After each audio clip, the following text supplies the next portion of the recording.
ಎಲ್ರಿಗೂ ನಮಸ್ಕಾರ. ಸೈನ್ಸ್ ಹೇಳುತ್ತೆ ದೆವ್ವ ಇಲ್ಲ ಅಂತೇಳಿ, ಆದರೆ ಒಂದು ದೆವ್ವದ ಕಣ ಗೋಸ್ಟ್ ಪಾರ್ಟಿಕಲ್ ಅಂತ ಬರುತ್ತೆ ಅನ್ನೋದು ಗೊತ್ತಾ ನಿಮಗೆ?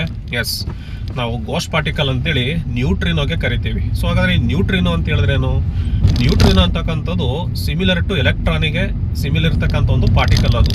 ಸೊ ಡಿಫ್ರೆನ್ಸ್ ಏನಂತ ಹೇಳಿದ್ರೆ, ಎಲೆಕ್ಟ್ರಾನಿಗೆ ನೆಗೆಟಿವ್ ಚಾರ್ಜ್ ಇರುತ್ತೆ, ಬಟ್ ಈ ನ್ಯೂಟ್ರಿನ್ಗೆ ಯಾವುದೇ ರೀತಿ ಚಾರ್ಜ್ ಬರಲ್ಲ.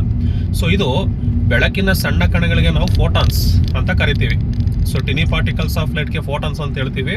ಫೋಟಾನ್ಸ್ ನಂತರ ಬ್ರಹ್ಮಾಂಡದಲ್ಲಿ ಯೂನಿವರ್ಸಲ್ಲಿ ಅತಿ ಹೆಚ್ಚಾಗಿ ಕಂಡುಬರ್ತಕ್ಕಂಥ ಕಣನೇ ಈ ಒಂದು ನ್ಯೂಟ್ರಿನೋ ಅಂತ ಹೇಳ್ತೀವಿ.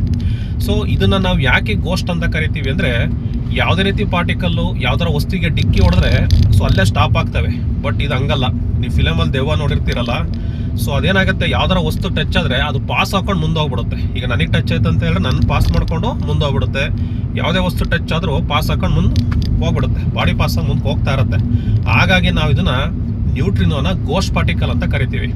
ಸೊ ಈ ಪಾರ್ಟಿಕಲ್ಲು ಈ ಥರ ಇದೆ ಅಂತೇಳಿ 1931 ಪ್ರಿಡಿಕ್ಟ್ ಮಾಡಿರ್ತಾರೆ.